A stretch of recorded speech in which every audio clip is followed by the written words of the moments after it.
दोस्तों, आज के इस खास विश्लेषण में आपका बहुत बहुत स्वागत है। आज हम एक ऐसे अभूतपूर्व डिजिटल राजनीतिक आंदोलन के बारे में बात करने वाले हैं जिसने इंटरनेट की दुनिया में सच में तहलका मचा के रख दिया है। एक ऐसा आंदोलन जो सीधे तौर पर युवाओं की हताशा और गजब के व्यंग्य से उपजा है, जिसका नाम है द कॉकरोच जनता पार्टी। तो चलिए बिना किसी देरी के इस डिजिटल विद्रोह की गहराई में उतरते हैं।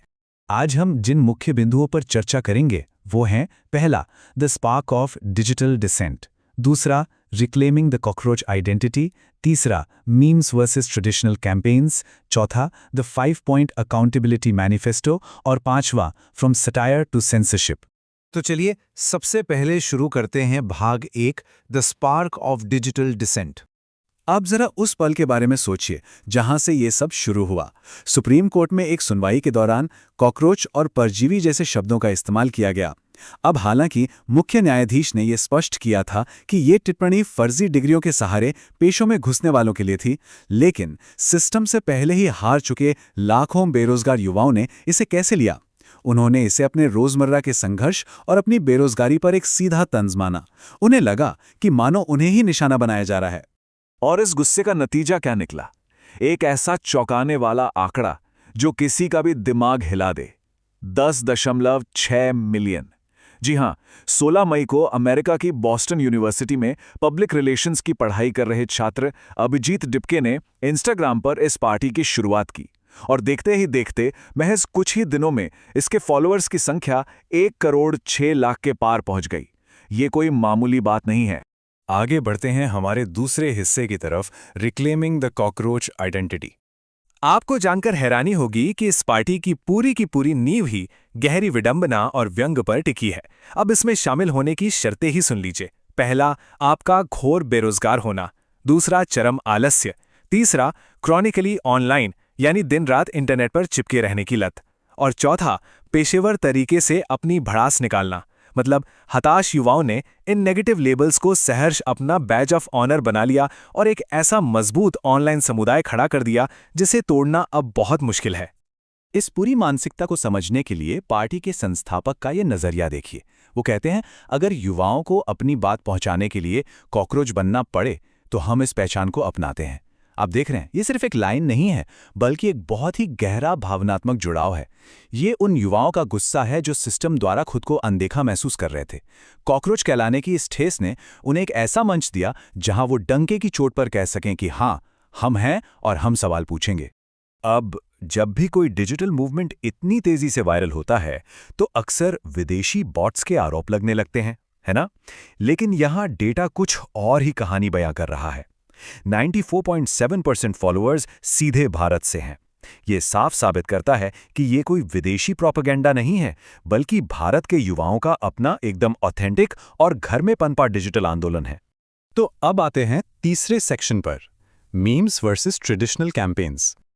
ये आंकड़ों की तुलना सच में दिमाग घुमा देने वाली है। इंस्टाग्राम पर कॉकरोच जनता पार्टी के 10.6 मिलियन फॉलोअर्स हैं, जबकि दुनिया के सबसे बड़े राजनीतिक दल होने का दावा करने वाली भारतीय जनता पार्टी के 8.7 मिलियन फॉलोअर्स हैं। जरा सोचिए, एक तरफ वो पार्टी है जिसके पास अपार संसाधन, रैलियां और एक विशाल इंफ्रास्ट्रक्चर है, और दूसरी तरफ एक पीआर स्टूडेंट द्वारा चलाई जा रही मीम पार्टी है जिसने बिना एक भी पैसा खर्च किए डिजिटल दुनिया में उन्हें पीछे छोड़ दिया है। इस कॉन्ट्रास्ट को थोड़ा और गहराई से समझते हैं। पारंपरिक राजनीति कैसे चलती है? बड़ी बड़ी रैलियां, रोड शो और करोड़ों का बजट। लेकिन आज का युवा डिजिटल एक्टिविज्म का सहारा ले रहा है। वो सड़कों पर नारे लगाने के बजाय मीम्स, व्यंग्य और जीरो बजट कम्युनिटीज के जरिए अपना विरोध दर्ज कर रहा है। ये उनके लिए सिर्फ कोई इंटरनेट का मजाक नहीं है, बल्कि फेल होते सिस्टम से निपटने का उनका अपना एक हाइपर एंगेज्ड तरीका है।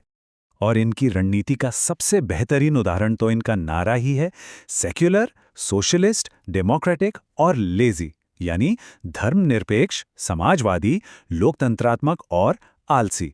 है ना एकदम मजेदार? ये संवैधानिक मूल्यों और अपनी ही खिल्ली उड़ाने वाले व्यंग्य का एक बहुत ही शानदार मिश्रण है। सत्ता को चुनौती देने के लिए ह्यूमर और आयरनी का इससे स्मार्ट इस्तेमाल शायद ही कहीं और देखने को मिले। अब आते हैं इस मूवमेंट के सबसे दिलचस्प और गंभीर हिस्से पर, the 5-point accountability manifesto. Cockroach Janata party ने बाकायदा 5 मांगों वाला एक घोषणा पत्र जारी कर दिया। चलिए इसे निष्पक्ष रूप से एनालाइज करते हैं।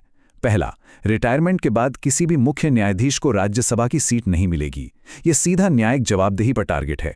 दूसरा, किसी भी वैध वोट को डिलीट करने पर यूएपीए के तहत कार्रवाई। तीसरा, सांसदों की संख्या बढ़ाए बिना महिलाओं के लिए पूरे 50% आरक्षण की मांग। ये मांगें सीधे तौर पर सिस्टम की जड़ों और उसके करप्शन पर प्रहार करती हैं। और इसके आखिरी 2 बिंदु भी उतने ही तीखे हैं। चौथा कदम, बड़े टीवी चैनलों के लाइसेंस रद्द किए जाएं और उनके एंकर्स के खातों की जांच हो। और पांचवां, अगर कोई राजनेता जीतने के बाद अपनी पार्टी बदलता है तो उस पर 20 साल तक चुनाव लड़ने का बैन लगा दिया जाए। साफ है कि ये पार्टी मेनस्ट्रीम मीडिया और दल बदल वाली पॉलिटिक्स दोनों की अकाउंटेबिलिटी तय करना चाह रही है। लेकिन यहाँ ध्यान देने वाली बात यह है कि इन व्यंग्यात्मक मांगों के पीछे एक बहुत ही रियल दर्द छिपा है। नीट पेपर लीक, सीबीएसई विवाद, भयंकर बेरोजगारी और युवाओं का खुद को हमेशा ओवरवर्क और अंडरपेड महसूस करना, ये सब सिर्फ हवाई बातें नहीं हैं।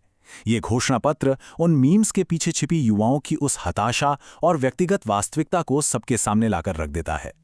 और अब हम पहुंच गए हैं अपने आखिरी भाग पर, फ्रॉम सटायर टू सेंसरशिप। जरा इस टाइमलाइन की स्पीड तो देखिए। 15 मई को सुप्रीम कोर्ट की वो टिप्पणी आती है। अगले ही दिन 16 मई को सीजेपी लॉन्च होती है। सिर्फ 4 दिनों के भीतर ये 90 लाख फॉलोअर्स का आंकड़ा पार कर लेती है। लेकिन आज की सच्चाई ये है कि भारत में उनका एक्स या ट्विटर अकाउंट रोक दिया गया है।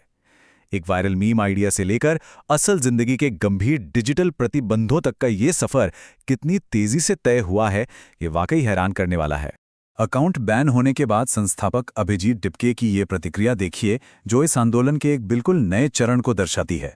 वो पूछते हैं, हम खाली हाथ थे, एक छात्र की आत्महत्या पर मंत्री का इस्तीफा मांग रहे थे और उन्होंने हमारा अकाउंट ही रोक दिया।